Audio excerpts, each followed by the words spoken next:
for me, it was really weird coming back. I mean, being in the state of mind that I was in for so many years back in 2005, 6, 7, I didn't even know who I was, and let alone do I really remember the relationships that I had with a lot of the individuals back then. So coming back to the show, it was really like, for me, it was like meeting everybody again for the first time.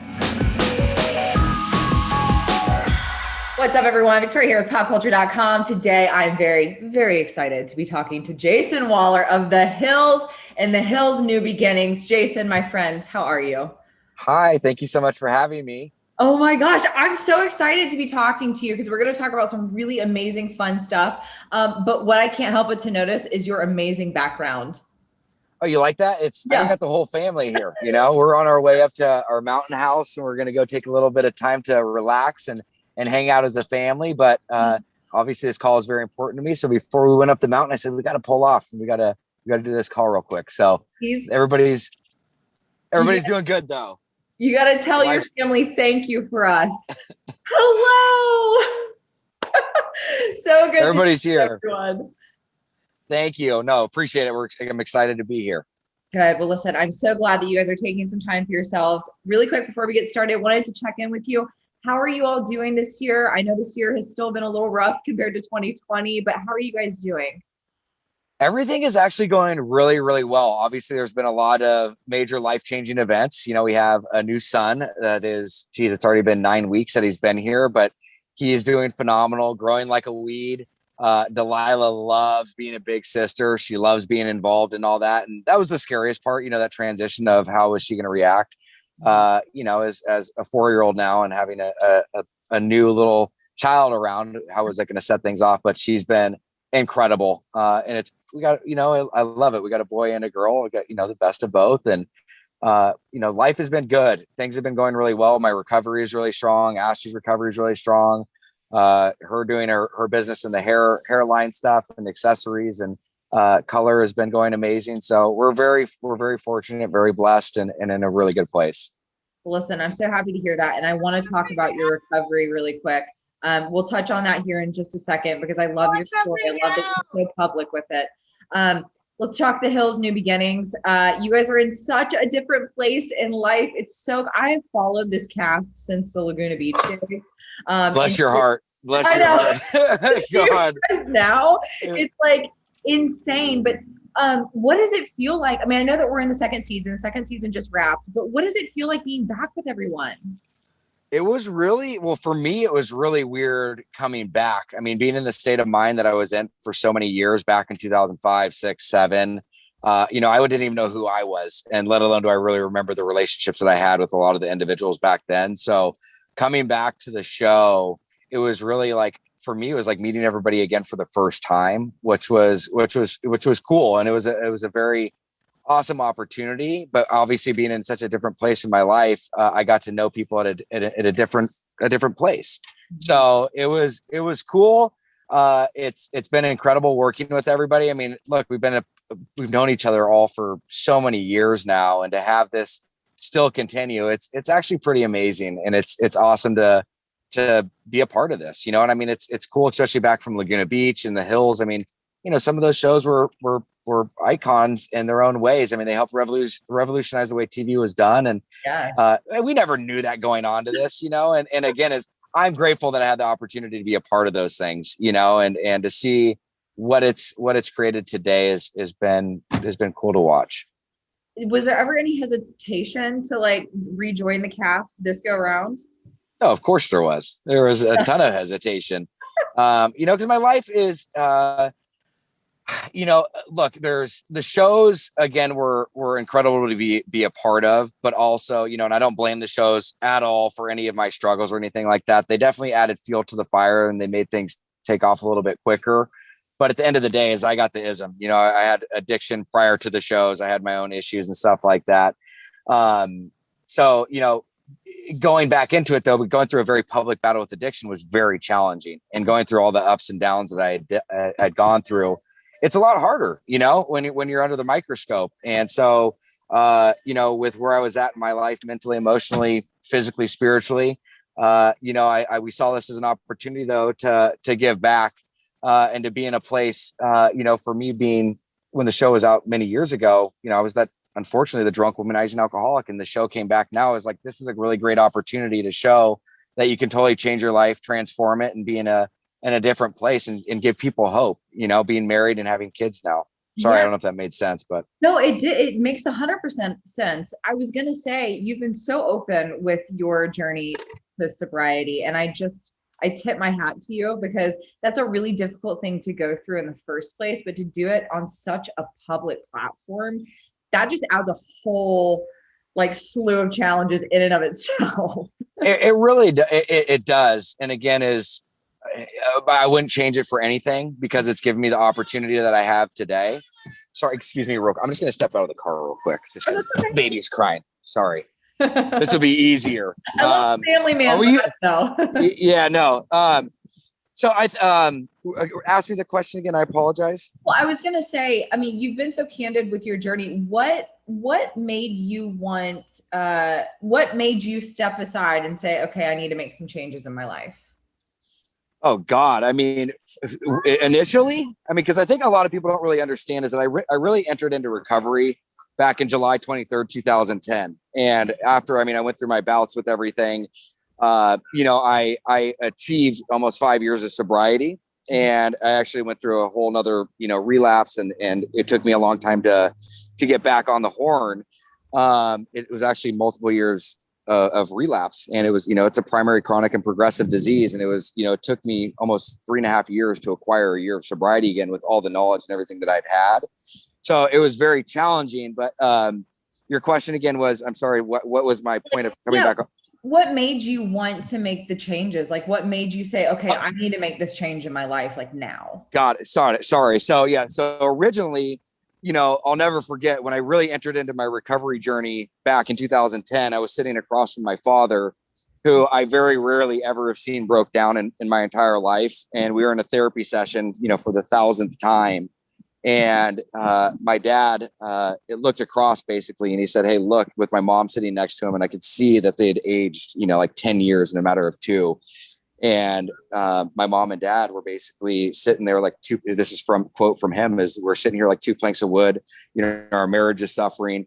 We don't know what else to do. And we're waiting for the phone call that you're dead. And for whatever reason, and again, my disease took me not to contemplation, but attempting suicide. I thought, if I had everything that society says is amazing, whether it be fame, money, access, notoriety, that's life is complete. But when you have that and you're still in such a state of denial and isolation and suicidal ideations, not wanting to live, it's a horrible place to be. So at that time, I didn't even care to do it for myself, but I have such a strong family dynamic that I wanted to do it. My parents are actually my motivation back in 2010 to actually get sober. And that obviously over the course of time transitioned into, I started to enjoy my life after getting about 6 months of sobriety, after I got stabilized and I actively arrested the disease.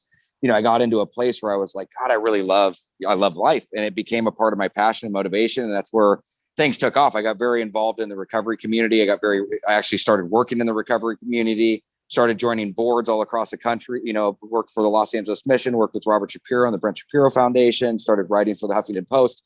And I kind of moved out of the Hollywood scene, even though I know that's all in LA, but I moved back home and really started a whole new life. And then when I had relapsed, again, as you have to remember, drinking and using for me, I'll summarize it for you like this, is at first it was fun. It became a lifestyle and it became a way of survival. So when I go drink and use, like this last relapse that I had in 2015 or 16, I have to look back at the dates, but the 3.5, whatever years it was on and off, it wasn't like I was out having fun. Those times are over, you know what I mean? And a lot of that was co-occurring addictions. I was struggling with, gambling addiction and other things that had come up, really were adding, fuel to the fire that I didn't treat previously. Mm-hmm. So the addiction kind of came out and sidewinded me. How it really even happened is life got really good, and through that 2010 to 2015, and I went and saw my therapist. This is actually really important and educational for people to understand. Is I went and saw my therapist, who I've known for years, knew my state of mind of everything, but he knew I had a lot going on, and I was prescribed at a very young age Adderall for ADD and stuff like that. Mm-hmm. And he's like, "Look, you have a lot going on, but I think this medication can help you." And with no intent of abusing it, with no intent, I ended up taking that within 3 months. I joke about it now, and I say I got prescription dyslexia. I ended up taking, instead of 1 every 4 hours, I started taking 4 every 1 hour. Yeah. And that drug, which is basically pharmaceutical synthetic grade meth, it destroyed my life. It destroyed my life. It put me back into the suicidal ideations. Was doing that for, 6-7 months. And then before you know it, I'm drinking by myself in my garage, and it was the downfall of gambling and just blowing tons and tons of money. Got obviously in that state of mind, getting into bad business deals, and everything went downhill. So there's not much of a reason to want to continue. You know what I mean? And that's what sucks, is being in the bondage of addiction and being in the bondage of this stuff. It's like, I could be looking at you crying in the depths of it, saying, I want to stop. I don't want to drink anymore, but I'm still drinking. That's how powerful this is. And that's why it's so important that you disrupt that process and you get out of that environment that you're in and go get help. That's why you got to get out of that environment. Well, speaking of environment, I mean, even on season 2 of The Hills, when I was watching, I mean, Brody's even wanting to make changes. And listen, as somebody who doesn't drink, like I don't drink the way that I used to, I just can't. My body will not allow it, nor do I want to.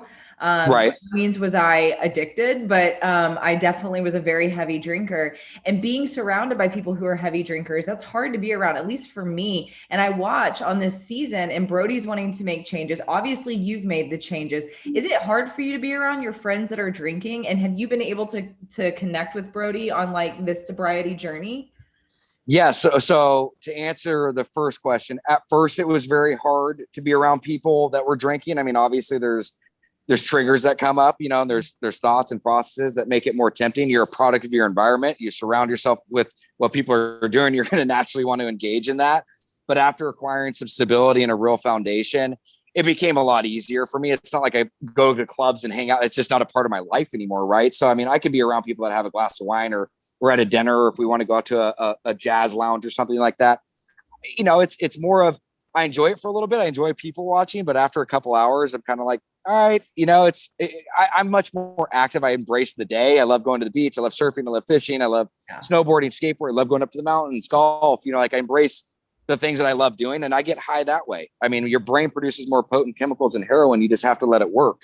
Your serotonin, your dopamines, exercise, different things. So I get it in other areas, and me and Brody connected on it a few different times, and he was wanting to change and transform his life. And it's hard when you're in that type of environment. I would be lying to you if I didn't say that I wasn't triggered to drink. I was definitely, I was more like, what would be the word? It was an uncomfortable environment at times, if that makes sense. It wasn't like I was triggered. I was like, oh, I want to have a drink. It was more of like, that's a little too much for me. Yeah. At some of the part, you know what I mean? So it wasn't like because I had the tool, and this time going into the show is because of the season 1 of The Hills, The New Beginning. I talked about the relapse and everything going into it, but like going into this one, I also had all the appropriate tools in place. I had my mentors on call. I let people know when I was going into a scene or things. I had exit strategies. I knew what I needed to do to take care of myself first. I put that as my number 1 priority. The show does not take priority over my well-being and my sobriety. It was an opportunity to share what we went through. And I really wish they showed more of it, because we filmed a lot of stuff around sobriety. And again, there's a show element to it that needs to be made, but there was a lot of things that I think could have been really insightful for other individuals. Because look what we're dealing with today. 93,000 overdose deaths this last year. I mean, suicides at an all-time high. I mean, it's only getting worse. You know what I mean? And it's so many more people are struggling, and it's really sad. It's really sad to see what we're up against. It is. I agree with you in that realm. But you're going to be an ambassador for Clean Cause, which is so very exciting. Tell us about this. So Clean Cause, obviously anything to do with addiction, substance abuse, mental health really hits home for me. And it's something that I obviously love being a part of. It was just a naturally perfect fit after I met the owner and Wes, and hearing his motivation and his passion to give back and help people. It was like, yep, we're brothers, recovery brothers. We're in the same space. I mean, I do a lot of philanthropic work. I donate a lot of scholarships to the Red Songbird Foundation. I do a lot of work in the recovery space. So it was just a natural fit. And to hear, the mission of a company at any sorts, giving 50% of their proceeds away to any organization, let alone addiction, I mean, is incredible. But the fact that it's addiction and for sober livings and for people to have an opportunity of succeeding as they transition through the recovery process, sign me up. And not to mention that the drink, the yerba mate tea, is actually fantastic. I actually use it. It's strong. It's a very strong caffeine. If I'm going to enjoy it, instead of having coffee, I'll have about a half a can. But if I'm going to go work out, instead of utilizing all that crap for working out, the pre-workout stuff that I use, I'll say, I actually will drink a clean drink, and it gets me through the whole thing. So it's a great drink, a great cause, a great team around it. And I think it's more of like a movement. They're making a real shift, and the more awareness we can bring around this, the better. And it just grateful to be a part of the process. Well, I'm so excited that you are using your platform to be able to share your story so that other people watching can understand that they're not alone in this. Also, yerba mate, love that tea. I can't drink caffeine anymore, but I used to get it at the grocery store, and it is delicious. Did you say yerba mate? It's yerba mate. You know that. Yerba mate, yes. I'm just kidding. But these teas, though, have so much caffeine in them. And so if you're not a coffee drinker, or if you need like the extra kick before, a workout, like you said, then you're good. They're strong, man. And I thought I had a high tolerance, but they're good. Yeah. Listen, we all want to know, are we in store for another season of The Hills? Damn, I would like to know. I don't know. I honestly don't know anything yet. I know the show did good. The show did good. Yeah. It's in the time that we're in, and just with YouTube and Netflix and Hulu. I mean, it's not the show that it used to be, but the show was charting top 10 on cable. So I think it did well. And would you? Yeah, I mean, I would. I mean, there's something else that I'm working on right now that if it were to come to fruition with Dr. Drew, I would. If that came to fruition, I'd probably do that. But if not, then I would. I'd keep looking at it. However we can raise awareness. I mean, I have an opportunity right now to do something that's much more aligned with my passion. Yeah. But look, again, as I'm not talking crap on the show, it's given us a ton of amazing opportunities. It's been a great platform. And look, it's been a part of my history since I was 18 years old. And here I am 30. How old am I? 34. It's like, geez. It's rad. It's absolutely flown. Jason, really quick before I let you go, because I know that you have got to go attend to your precious family. What's next for you on the books for the rest of this year? Oh my God. So, I mean, obviously doing the stuff with Clean Cause, number one. I'm a co-chair of the Red Songbird Foundation, which is an amazing organization that provides education and insight for individuals that are struggling with substance abuse. We've given away almost $1.9 million in scholarships in the last 2 years. So people that can't afford treatment or need help, we provide those funds for them to be able to get the help that they need. And then I'm also still serve on the Los Angeles Mission Board, which is an incredible organization. So still doing a ton of work with them. I just signed a deal with a great mental health and substance abuse program out in Austin, Texas, which is Oakvine, because I believe it's not hard to get sober. I believe it's hard to stay sober. So the focus needs to be in active care. And it's very important for people, as they transition to after, getting out of treatment, when they reacclimate back into their natural stresses being life, being able to bring that back into a controlled environment, process how they can sustain and have long-term sobriety. So that's where my passion is in aftercare.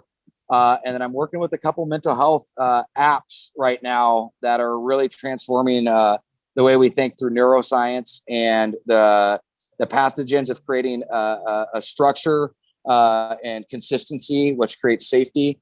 So got a lot of things in the works right now, and then supporting my wife, and she's launching her hair accessory line, and so we're doing that. But we got our hands in quite a few things, and I'm so happy you all were able to have another child safely, because I know that journey that you guys went through prior to that must have been absolutely heartbreaking. So I'm glad you guys are doing well. No, thank you so much. Family is amazing. That's all. It's the most important thing. Yes, I love it. Well, listen, Jason, thank you so much for your time. I appreciate you. Thank you so much for using your platform for something good. Thank you. Hopefully we'll be in touch. It was great talking to you. Absolutely. Everyone, for more on Jason Wahler and your other favorite celebrities, make sure you keep it right here at popculture.com.